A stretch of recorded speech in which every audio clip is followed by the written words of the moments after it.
There's no doubt attitudes and laws around marijuana are changing, but for certain jobs, using marijuana products that get you high are not allowed, and having it in your system could get you into serious trouble.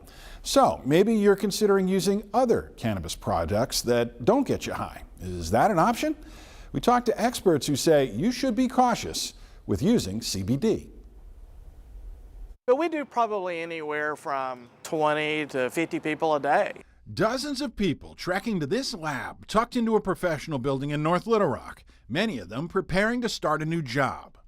We do multiple different types of testing, federally mandated testing. Expert diagnostic president Jeff Sims can get these people in, out, and on the job quickly, all thanks to modern testing technology. I'm going to scan my ID. And I'm going to do this right here. Bam! And it pops up Jeff Sims. But after 30 years of testing job applicants and others suspected of drug use, Sims sees a new obstacle surfacing in these high-tech test tubes. It is definitely marijuana is our most dominant. A new study from testing giant Quest Diagnostics found that marijuana's positivity among the U.S. workforce has gone up 45% over the past 5 years. No surprise, as it becomes more and more accepted and legalized. But some parts of the workforce still require drug testing for marijuana, creating a potential tripwire for those looking for the benefits of the drug without the high. When the Hemp Act was passed, this just opened up a whole new industry of gummies and CBD oils and things like that. That whole new industry exists almost entirely in a gray area of legality. In Arkansas, we have a tightly regulated medical marijuana market. Cannabis producers create products containing the chemical THC, the chemical in marijuana that gets a person high.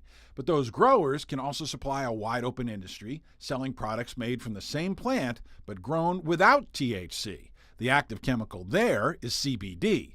It's considered legal because it doesn't get you high, but Sims is detecting a problem. His tests can't tell the two products apart, which is putting certain workers at risk of failing required drug screens. We have probably about 30% of our client base that's federally mandated.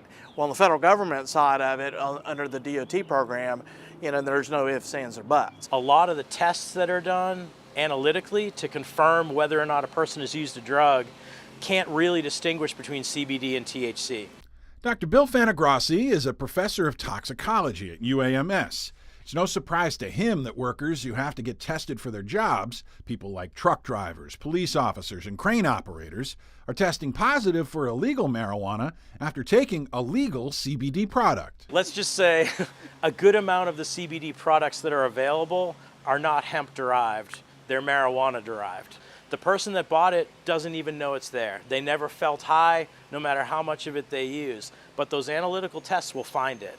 That's a problem not just for truck drivers or police, but people in other jobs that also require a drug test. I was at an airport in Philadelphia changing planes, and a flight attendant walked up beside me, and she's like, well, what do you do? And I'm like, well, I'm in the drug testing business. And she immediately pulled out a bottle of like a CBD oil that says, well, I failed my drug test for this.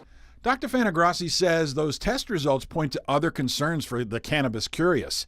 If makers don't warn you about marijuana in the product, what else does it contain?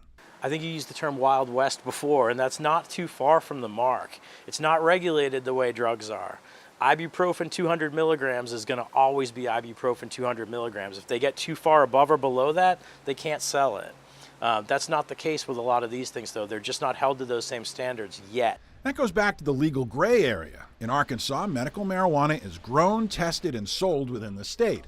But CBD products can come from anywhere, and there's no strict oversight for them.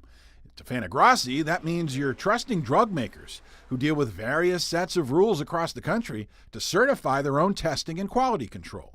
I think if you are using any CBD products, regardless of what it says on the label, regardless of what they tell you at the store, regardless of being able to download certifications from the company website, it is entirely possible that the testing lab that your urine sample is sent to will get you a false positive for THC. And especially remember that as you test the job market. I think consumers need to know that a buyer beware. You know, it's out there, especially if you're in the job market, if you have a job, if your employer does drug testing, that this is a potential hazard.